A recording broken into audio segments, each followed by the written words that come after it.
Le monde serait frappé par surprise. Le système de communication connecté à la flottille de sous-marins américains de classe Ohio serait le premier à recevoir l'ordre. En patrouille dans les profondeurs des océans Atlantique et Pacifique, ils sont indétectables.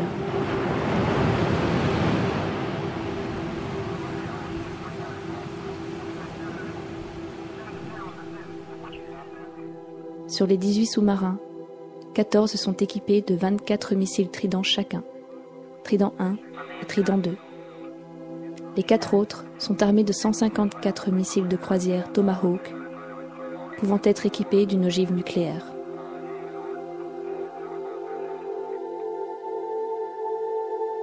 L'ensemble de la flottille représente la moitié de l'arsenal thermonucléaire des États-Unis. Un seul missile Trident 2 peut contenir jusqu'à 8 ogives nucléaires, embarquées sur un engin à multiples têtes nucléaires indépendantes, appelé MIRV. Une seule ogive W88 libère l'équivalent de 475 tonnes de TNT. Dans le cas d'un déploiement total, les États-Unis ont la capacité de lancer environ 400 missiles, équipés de 6 à 8 ogives chacun.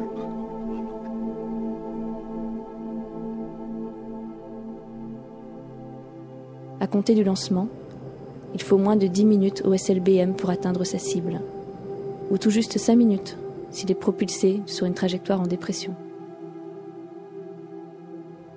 Cela ne laisse que peu de temps pour réagir.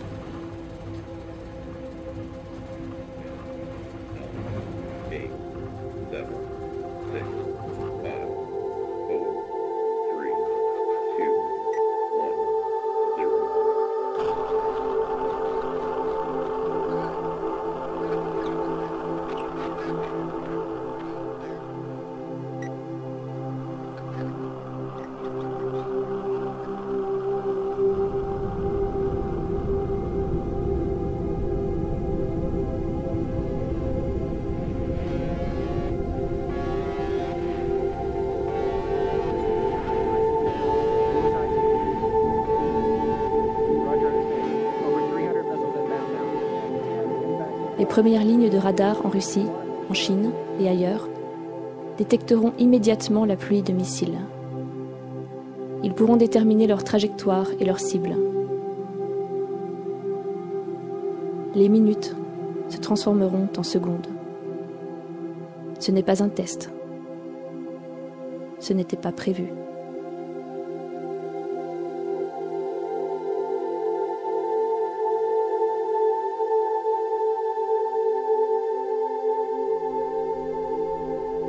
Les systèmes de contrôle et de commande de l'arsenal nucléaire russe, établis sous l'ère soviétique, ne laissent que peu de temps pour écarter ou pour retarder une riposte totale.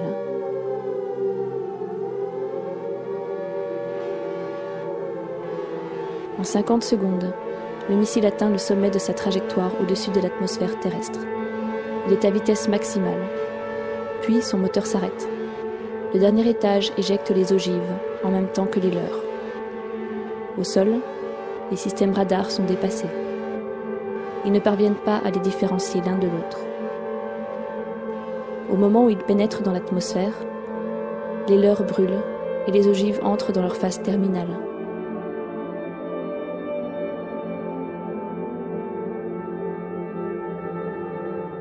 Il leur faudra moins de 180 secondes pour atteindre le sol.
that goes off in full in the first shot. Now you have in the submarines, you have the warheads you have not yet discharged. Those go along the way as a second wave. After that, you're pretty much out of weapons. After which, most everybody is dead. Most logistical systems are dead, non-functional. You have a situation where the effect of this kind of firing creates a continuing effect which may go for several years. Now, instead of having one bomb, which is it's a nuclear super bomb with thermonuclear implications. Now, imagine you have the same kind of thing, or less, and you have not one big bomb. You have a whole barrage of such things. The exchange involves Russia. It involves China, which has a very significant thermonuclear arsenal. It implicitly involves India. It involves the United States. It involves the extermination, virtually, of Western Europe.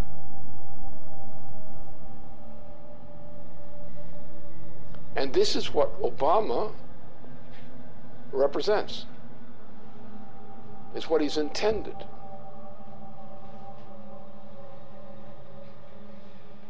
This is the end of civilization.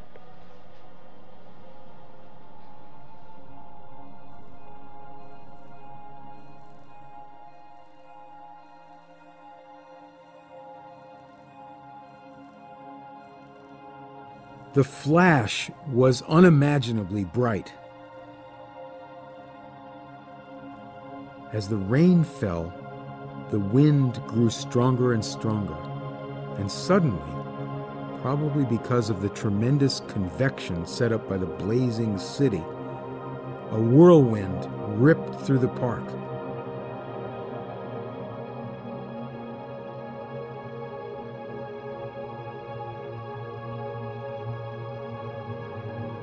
They all felt terribly thirsty, and they drank from the river. At once they were nauseated and began vomiting, and they retched the whole day. Others were also nauseated, probably because of the strong odor of ionization and electric smell given off by the bomb's fission.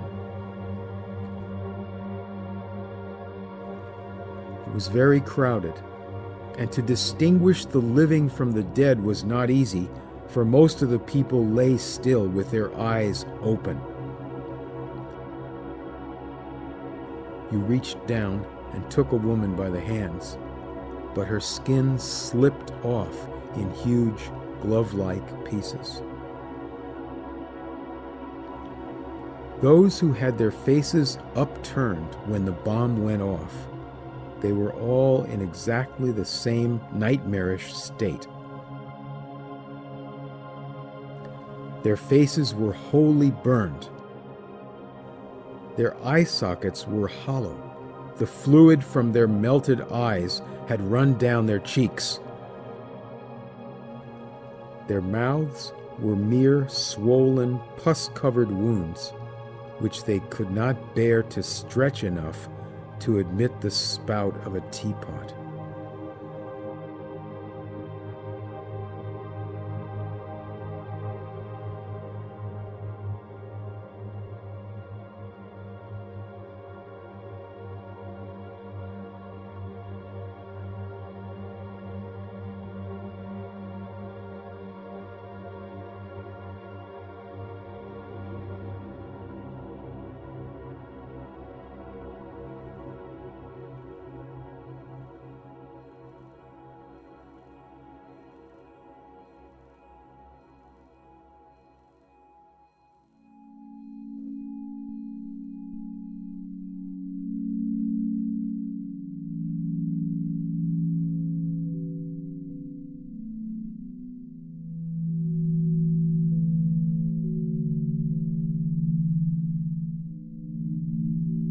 La population mondiale est actuellement de 7 milliards d'individus.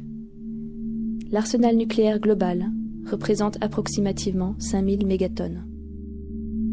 À la suite d'une confrontation nucléaire générale et des pertes immédiates en vie humaine causées par l'impact, ainsi que par la dévastation des territoires alentours, les conséquences sociales, climatiques et environnementales dureraient pendant des années. Les projections de poussière et de fumée provenant des villes en flammes et des autres lieux touchés seraient équivalentes à une éruption volcanique, mais sur une période de temps beaucoup plus longue.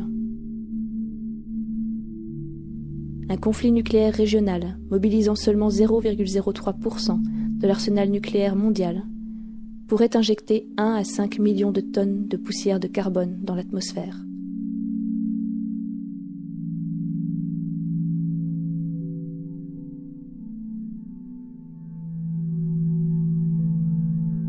Une attaque au printemps ou en été, ou une attaque dans la région subtropicale, provoquerait inévitablement le réchauffement rapide des injections de fumée qui absorberaient les ondes radioactives courtes et s'élèveraient.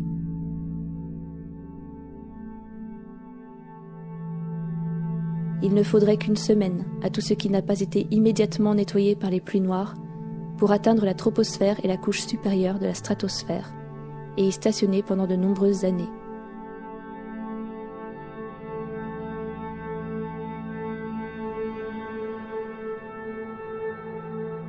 Les nuages de fumée et l'absorption des particules résiduelles entraîneraient une baisse générale des températures à la surface du globe, alors qu'un conflit nucléaire régional pourrait faire chuter la température globale de 2 degrés Celsius. Une confrontation nucléaire à grande échelle la ferait chuter de 7 degrés, ou plus. Au milieu du dernier âge glaciaire, il y a 18 000 ans, la température était de 5 degrés inférieure à la nôtre.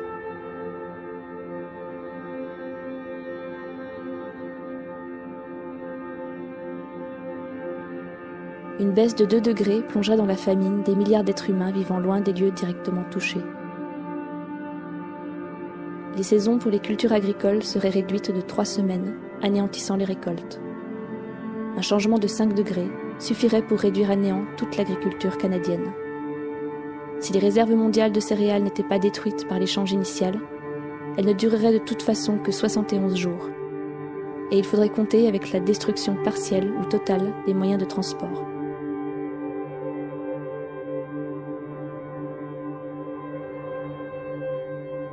Le changement climatique brutal perturberait le cycle hydrologique mondial et l'ensemble des précipitations pourrait décroître de 45%.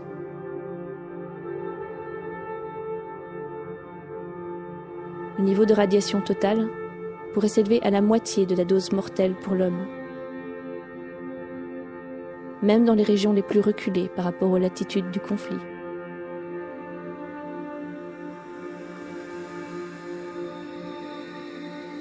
Si des centrales nucléaires, des usines d'enrichissement ou de stockage de déchets étaient balayées, cela aurait un impact à très long terme sur les survivants.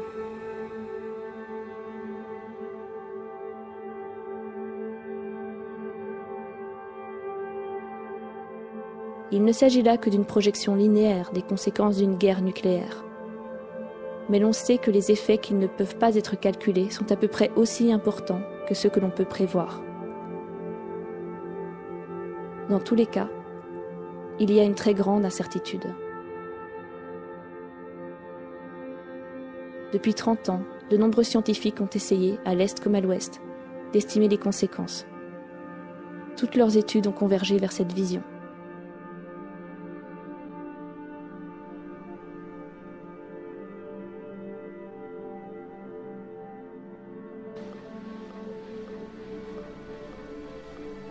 This is a full-scale commitment to an attack on the entire Eurasian continent, especially the Asian side.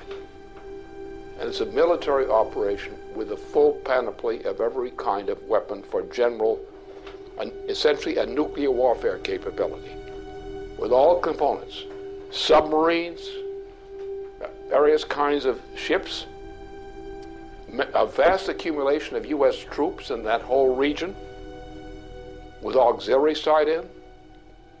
You're looking at World War III, and nothing less than that.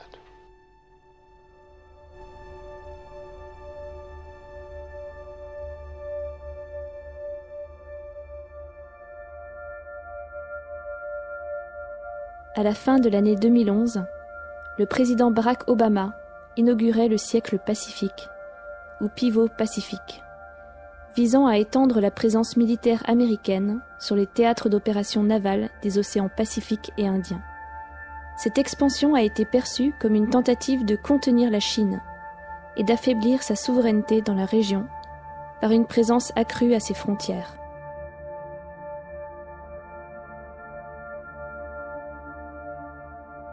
Le rééquilibrage d'Obama vers le Pacifique implique des plans dont la mise en œuvre est prévue au cours des prochaines années pour établir à Singapour 4 frégates de combat en zone littorale, offrir aux États-Unis un meilleur accès à la base navale australienne de Perth et porter à 2500 le nombre de soldats stationnant à Darwin. Des plans existent également pour porter à 28 500 le nombre de soldats en Corée du Sud, renforcer les troupes sur l'île de Guam, dans les Philippines, au Japon, et pour maintenir le déploiement actif de ces porte-avions.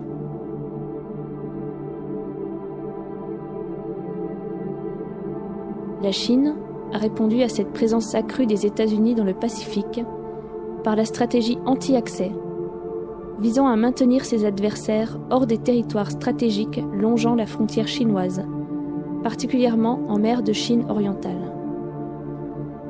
De plus, la stratégie pacifique des États-Unis prévoit également la mise en place d'un bouclier antimissile en Corée du Sud, au Japon et en Australie, faisant face à l'Asie et au Moyen-Orient. En réponse à ce qui est vu comme une course à l'armement, la presse chinoise a indiqué qu'afin d'assurer sa sécurité, la Chine allait accroître son arsenal nucléaire et développer des sous-marins d'attaque nucléaire équipés de missiles balistiques capables de détruire les systèmes de boucliers antimissiles américains.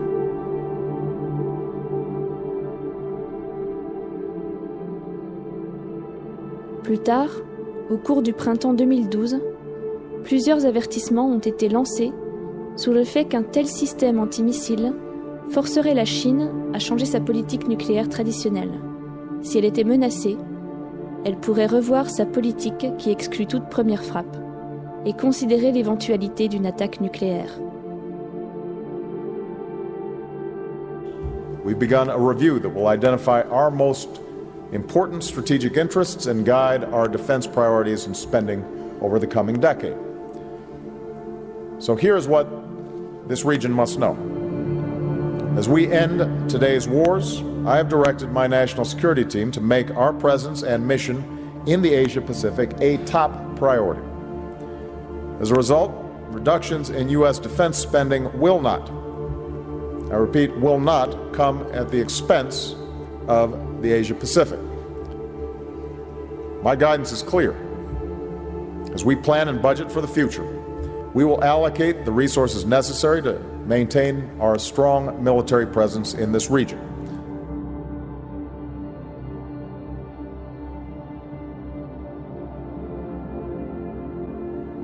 Depuis son investiture en 2009, l'administration Obama a accéléré la mise en place du bouclier antimissile en Europe, malgré la proposition russe de développer conjointement un système équivalent. En mai 2012, l'OTAN a déclaré que la phase 1 du bouclier était opérationnelle.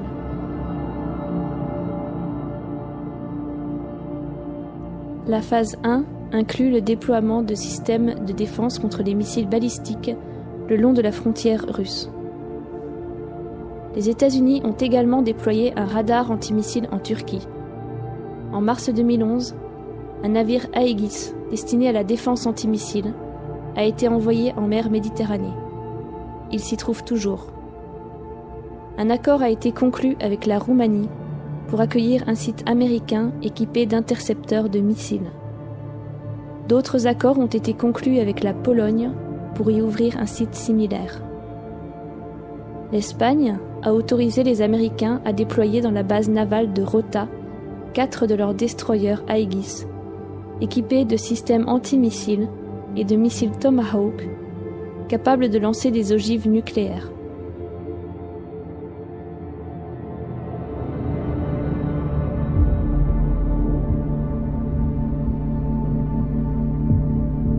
En réponse à l'inauguration de la phase 1, Nikolai Makarov, le chef d'état-major des forces armées russes, a averti que bien que la coopération entre la Russie et les États-Unis pour un système antimissile commun était une option tout à fait envisageable, la construction d'un bouclier antimissile aux frontières de la Russie était perçue comme une provocation et une atteinte à la sécurité russe.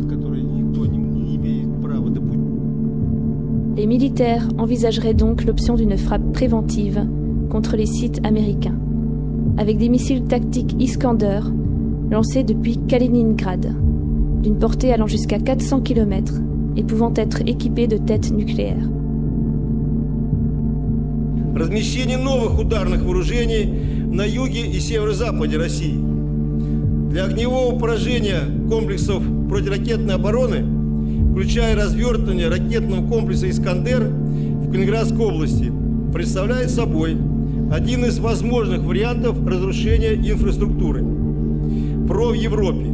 С учетом дестабилизирующего характера системы ПРО, а именно создание иллюзии нанесения безнаказанного разоружающего удара, принятие решения об упреждающем применении имеющихся средств поражения будет приниматься в период обострения обстановки.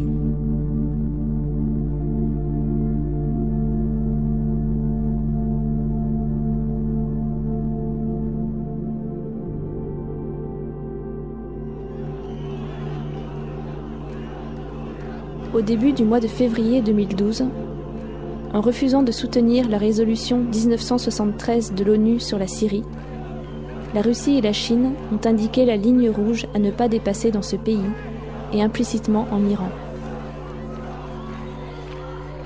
Elles ne toléreront plus d'opérations visant à des changements de régime ou des interventions bafouant l'engagement des Nations Unies à défendre la souveraineté des pays et réagiront par l'emploi de la force si nécessaire.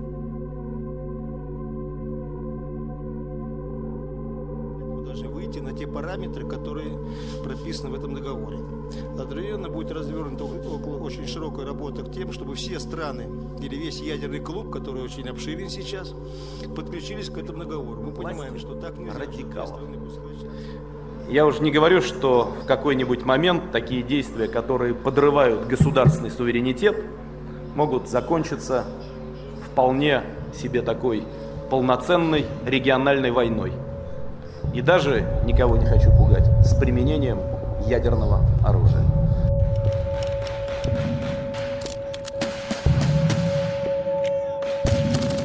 Lors de son discours devant la 18e Assemblée des Nations Unies, le président John Kennedy avait averti que même les petites guerres sont dangereuses dans un monde nucléaire. Pour l'instant, l'éventualité d'un conflit mondial a été contenue grâce à l'intervention ferme et préventive des chefs d'état-major américains et des dirigeants politiques et militaires russes.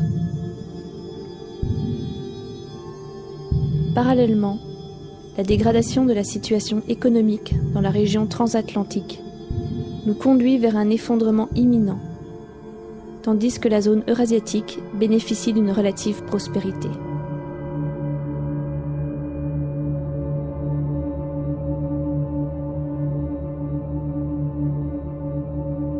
Suite aux mesures hyperinflationnistes mises en place en 2008 et continuées sans relâche jusqu'à aujourd'hui, le système économique transatlantique est dans un tel état de ruine qu'il n'est même plus possible de maintenir l'apparence du pouvoir économique qu'il avait 30 ans auparavant.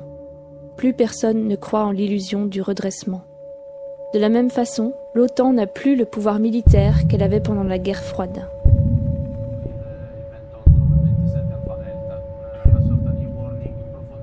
Seuls le Royaume-Uni, la France et les États-Unis, sur l'ensemble des pays membres de l'OTAN, possèdent un arsenal nucléaire. On estime que la France possède un stock de 300 ogives. La Grande-Bretagne 225, dont 160 têtes nucléaires actives.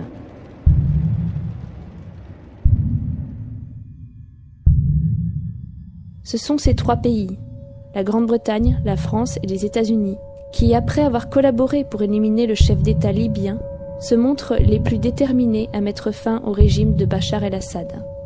quitte à franchir la ligne rouge tracée par la Russie. Cet enthousiasme des Occidentaux se traduit ouvertement par l'armement de groupes terroristes en Syrie.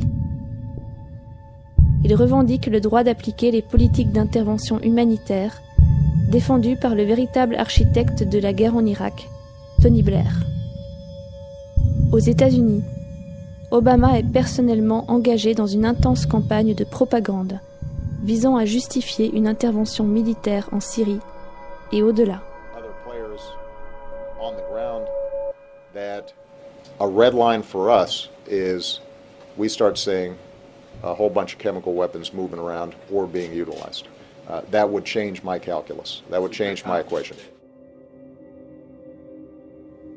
Une telle attaque forcerait immédiatement les grandes puissances que sont la Russie et la Chine à intervenir. Inévitablement, les États-Unis utiliseraient les meilleurs atouts de leur arsenal nucléaire.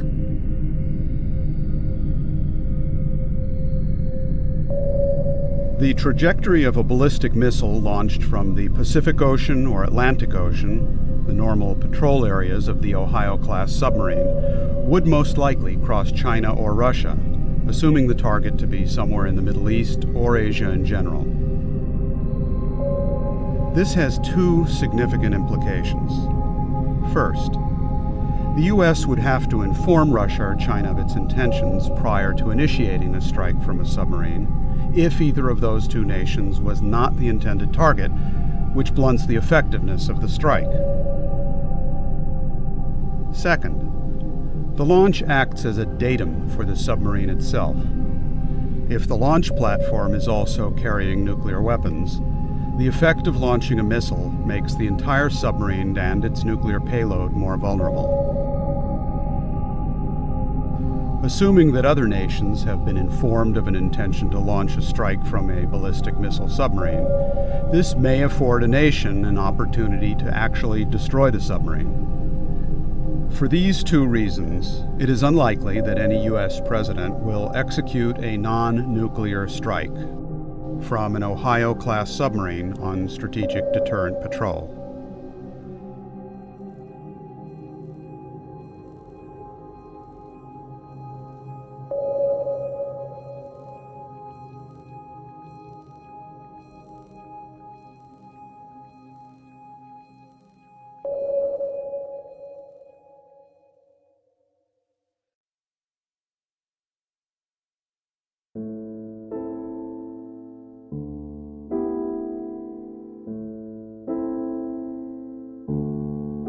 En août 1983, se tenait à Erice, en Italie, une conférence sur les moyens technologiques pour bâtir la paix. Son président, Antonino Tchiki, y a montré quelles seraient, pour l'humanité et pour la planète dans son ensemble, les conséquences de l'entrée en scène d'une personnalité assez folle pour provoquer une confrontation thermonucléaire mondiale. Il rappela que l'histoire n'a jamais manqué de fous. Tôt ou tard, dans 10, 20 ou peut-être 100 ans, un fou émergera. Et quand ce fou entrera en scène, l'humanité subira la perte de centaines de millions de vies. 50% de la couche d'ozone sera détruite. La température moyenne de la planète chutera d'au moins 7 degrés. Et une très forte radioactivité empoisonnera l'atmosphère. Des montagnes de cendres recouvriront les vastes trésors accumulés à travers le monde par des siècles de travail et d'intelligence.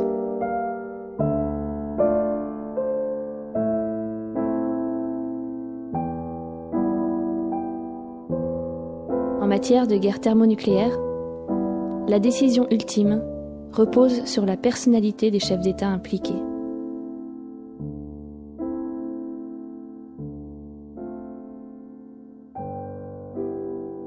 Le choix des Américains d'être dirigés par Dwight Eisenhower a permis, grâce à sa gestion de la crise de Suez, d'éloigner la menace d'une escalade inévitable vers la guerre nucléaire.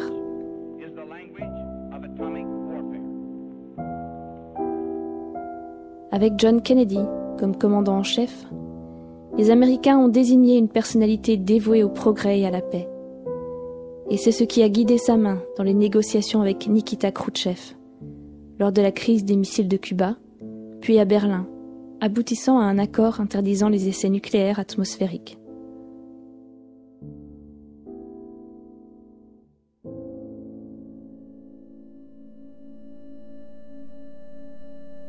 Aujourd'hui, les Américains ont choisi Barack Obama, qui dès le début de sa présidence mettait déjà en mouvement les instruments susceptibles de déclencher un holocauste nucléaire mondial.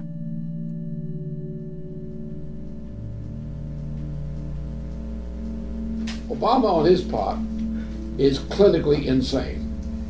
His state of mind, as manifest, is that of a clinically insane person. And it's a clinical insanity of the Nero type. So therefore, he is in a mood and on a road toward his own self-annihilation, whether as a personality or even more drastic measures. That is coming. This man is a type who's capable of suicide. This may be the first clear suicide case in the U.S. presidency. He's in the direction of getting there. Whether he actually gets there, the fact remains he's now developing rapidly in that direction.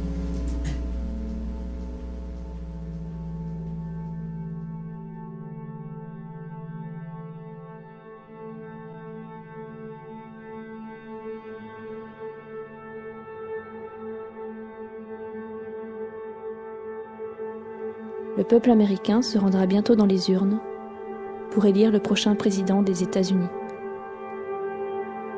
Des estimations et des rapports récents montrent que le déploiement de l'arsenal militaire américain, en particulier naval, atteindra son niveau maximum dans les prochains mois, avant que n'intervienne la fin de certaines missions ou les coupes de budget pour d'autres.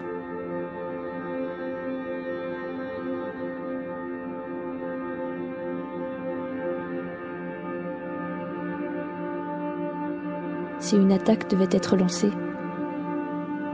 ce serait maintenant, dans les prochains mois.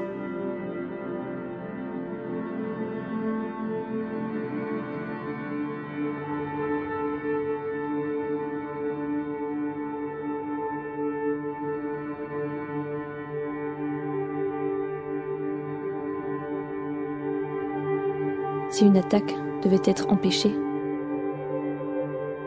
ce serait maintenant.